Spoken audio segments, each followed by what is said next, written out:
Right now you're building Resi, which is like home building software. It's basically a real life Sims, which is a really cool thing to say, right? Last year, ITV did a £3 million investment deal into the business. What advice would you give to other leaders that are looking to kind of raise investment, do deals, get the media, all of that stuff?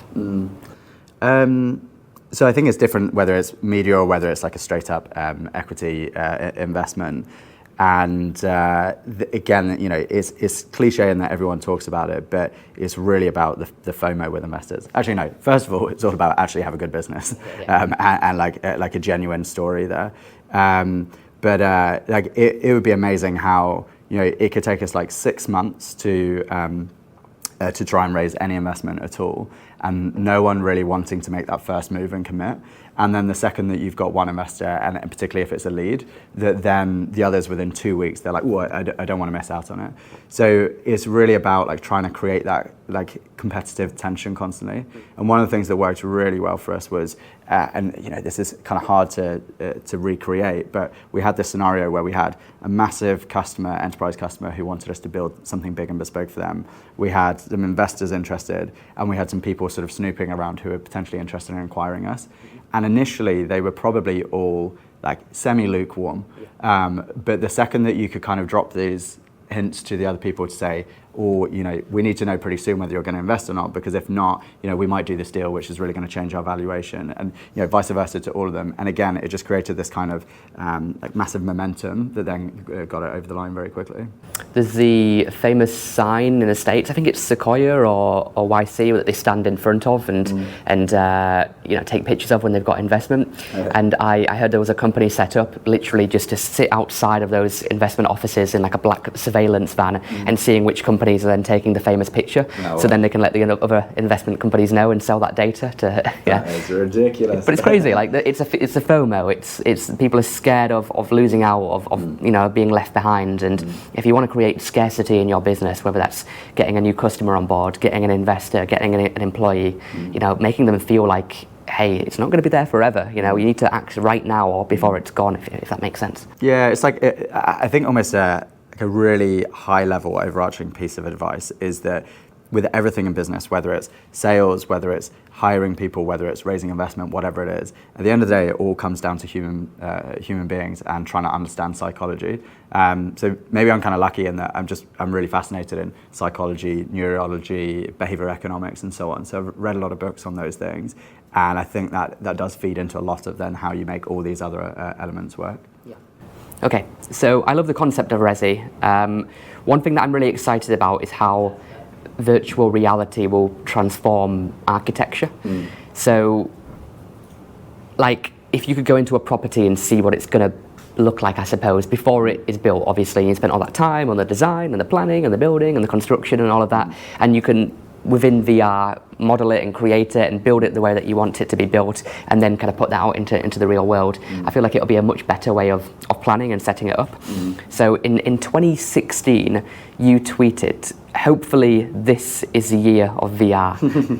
Now, like it seems like the metaverse is probably taking a little bit longer than both me or you expected or believed or most people predicted. But what are your thoughts on like the future of that technology and how Web3 could transform the sector that you're in right now?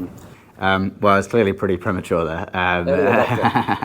But yeah, exactly. And I guess it depends what I really meant by this is the year, because I mean, we've obviously come on a hell of a long way, and the very fact that you have now all the major tech companies massively investing in it, whether it's Apple or Meta or Google, Microsoft. So it obviously shows that we have come a long way. I think. Sorry, what was the question? So I guess, what are your thoughts on the future of it? Because you're right, it has come a long way, but a lot of people are saying that the technology is dead. You see like the picture of Mark Zuckerberg looking like a cartoon. Like, where do you think it's going to go? And do you agree with my prediction around how it could transform architecture and construction and building? Yeah, 100%. I definitely don't think it's dead. I think that's absolute nonsense when people say that. I do think we've got quite a long way to go before it becomes mass adopted. I think what probably makes sense is that, any business, right, that really takes off, it tends to start in this niche vertical that then expands from there. So you take something like Amazon and how they very much started with selling books online. If they tried to be the everything store straight away, it probably wouldn't have taken off. But they really got traction there, and then you expand out and out and out. And I think it's the same with VR, that I think probably the best use case is going to be in industry in some kind of way. So, for example, where you're operating machinery where you can't, where you need to use both hands, and you need visuals overlaid and so on. So I think we'll see that, and then it will just become more and more the norm. In terms of architecture, I think it's absolutely inevitable that it's going to continue going in this direction, because I think if you look at all the different technologies that make up for the VR experience, yes, you've got the VR headsets themselves, but you've got increased internet connections all over the world. You've got things like better and better haptic feedback in controllers and stuff. You've got better and better 3D graphics. So you look at technologies like Unreal Engine and the way that we can do a real-time, like photorealistic real-time rendering now. The minimizing of the technology within the glasses so that we can make the headset smaller and smaller. So all of these things are pointing in the right direction of where it needs to go. Or even things like 360-degree treadmills as well. I don't know if you see much of these or not. But very, very cool where that's going. And so in terms of architecture, I mean, I have this crazy dream for where I would like Resi to go with this, that one day we start opening physical stores. So if you look at Tesla, for example, and how they completely transformed like what the route to market was, where in the past where you would go to your some weird industrial estate where there's like a car dealership and you go buy the car from there. The fact that they were able to open these physical stores in shopping malls and capture people in their tracks there, I'd love to do the same with home extensions and design as well. So as you're walking through your shopping mall, you can actually you can go in, you can design it right there and then, so using your sort of Sims type simulator, and then put on a VR headset and actually see and feel what it's like to be in your extension, like on the very day. And then you basically kind of go, yep, that's the design I want, click order, and then that gets manufactured in a factory, and within a matter of days it gets delivered to your house and put up. So I think VR is going to be a crucial part of that puzzle, because that's what's going to help people like really feel like that is the design I want. VR seemed to have been like the technology of the moment a few years ago, and with like the Apple Vision Pro, it seems to be making a resurgence in popularity. AI has kind of overtaken that buzzword, at least in the press or whatever, and where the investment money's been going. On our end with the recruiting company, we're seeing like almost all of our clients a year ago were Web3 businesses and crypto and everything. Now, basically, all of them are computer vision and machine learning and AI and that sort of thing. What are your thoughts on the AI side of the coin, how that could kind of transform the world, your industry and beyond? Ooh, big question. The ultimate question. Yeah, exactly. I mean, first of all, just to touch on the shifting from VR to AI. Yeah. I think that is one of the big flaws of capitalism, basically. Yeah. And don't get me wrong, I think it's the best system that we have at the moment, but it's deeply flawed. And so you look at a company like Meta, who is so desperately invested in it that they even rebranded to call themselves Meta. But at the end of the day, they have shareholders to appease. And if they didn't make a drastic move into the world of AI, that would no doubt have a big impact on their on their market cap. So they kind of have to be seen to be doing more in it. But in general, this is an area that I'm fascinated in, and I don't think I necessarily have a unique view here in that, like, as with many other people, equal parts like terrified of where it could go and what could go wrong. But I lean on the optimist side of I think we have to do it, and it's just endless the amount of ways that it's going to transform our lives, essentially. Do you want me to talk at all about like in the world of architecture, or? Well, let me ask you this about architecture, because when you talk about real life Sims, right? Yeah. Sims is like this simulation game where you've got people walking around a house and living their lives and that sort of thing. Some people believe that we are in a version of Sims. This is like a simulation. Yep. And logically, you can kind of get there through AI. If it keeps getting better and smaller and faster and more advanced, and that exponential growth just continues and skyrockets, then perhaps we could make computer software that has like real life Sims happening. Then the question is, if you give it enough computing power, do those Sims become aware? Do they become conscious? Do they become sentient? Big question for a Friday afternoon, man. Yeah. Could AI create real life Sims sentience? Yeah, definitely. You think so? Yeah. I mean, honestly, in my mind, it's no doubt that's where it's going to go. I think there are two parts to that. There's the will AI become good enough that you can't really tell the difference between a human and an AI, and then there's the kind of the graphical side of it. Can that become realistic enough that we can't distinguish the difference between what's graphical and what's real life? Yeah. And I think there's plenty of evidence on both sides to say that will happen. AI is an interesting one because do you know the book on intelligence? I don't. It's a really interesting book. It's quite old now. Read it many years ago, and it's split into two parts. Where the first part is all about a theory of the brain, because we've got a lot of information and research about the brain, but actually remarkably little understanding still of a kind of coherent framework of how it works. So the first half of the book is the author making kind of a prediction on, or a theory, a framework of how he thinks it works. Then the second part of the book is about how you apply that to machines and actually building intelligent machines. And it was way ahead of its time. And I, after reading this, I was fascinated in it, and I ended up doing the Stanford online machine learning course to learn a bit about how you create AI. And it really kind of removed the wool from my eyes with it from the point of view that it's not as magical as it seems, in that it's basically just like a bunch of mathematics and formulas and algorithms. At the moment, there's such a huge leap between what looks magical from AI to what the human brain is actually doing.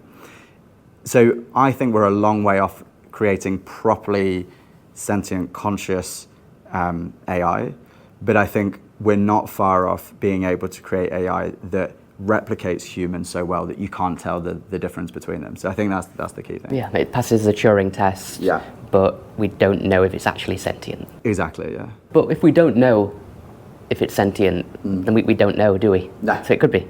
Yeah, I mean, yeah, fair question. And we'll never know, really, for sure. And I mean, there's the bigger question of do we even really understand what it means to be conscious and have a soul and so on? And it gets pretty philosophical then. Yeah. So I think, yeah, I'm on the side of I'm skeptical that it will maybe ever get to the point of properly having a soul and so on. But I definitely think we're not that far off us not being able to tell. Yeah, me too. All right, moving away from AI, because I could talk about that for hours, to be honest, man. In 2019, you did a talk on stage, and the key theme was put on your oxygen mask first before you help others. Help yourself first, and then you help other people. I completely agree with the framework. It's like what they say on flights, don't they? Because you can't really help your kids if you've already passed out. You kind of need to look after yourself first, right? Tell me a little bit more about that concept, and I guess why you chose that as the key theme for the keynote. The context of it was that I was going through this 9-month leadership scholarship called the Marketing Academy, and honestly I was in quite a rough place at the time when I went into it, and a bunch of things had been happening in my life. My long-term girlfriend, who I lived with, I found out in a pretty horrible way that she had cheated on me. My best friend, who I lived with, went through something awful, and we had to go through a 24/7 suicide watch with her. My business peg was about to die at any minute. I had some health issues, and it all just kind of built up, and my confidence and everything kind of hit rock bottom. And so I started this leadership scholarship, really thinking that leadership was all about creating this big inspiring vision that you would hurtle towards, and you would inspire others to follow after you. But throughout that 9 months, we had all these incredible talks from lots of interesting, inspiring leaders and so on. And it was the ex-CMO of Sainsbury's, Sarah, who said something very simple, and it sounds kind of cheesy, but it worked, where she was like, to be the best leader, you just have to know yourself, love yourself, and be yourself every day. And it kind of gave me this perfect formula for oh, okay, that's the order I should do it in. So I went through this whole process of trying to figure out, who am I, what do I really believe in, what do I love, what do I not love? Then how do I actually start to love myself? And then how do I implement these kind of processes and habits to do that on a daily basis?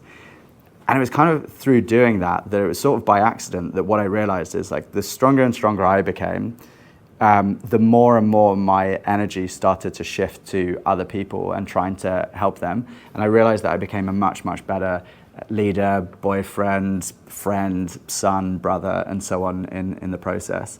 And so, yeah, that's what led to this idea then of actually, you know, if you're feeling pretty rough or you want to be the best leader you can be, focus on yourself first, and then you'll be in the best position to help others as well. I find that it's so true. Oftentimes you spend all your energy, all your time, all your efforts helping other people, and then like your health goes bad, you know, your business starts to crumble, your relationships, you know, fail, and oftentimes all the energy that you could have spent, you know, cultivating it for yourself, you made other people's lives better, which is amazing, but at the detriment of your own life. So, you know, prioritizing the two, it's so true, right? Yeah, exactly. Yeah, I just think, you know, you can have a much bigger impact if you have more strength and resilience to prop other people up.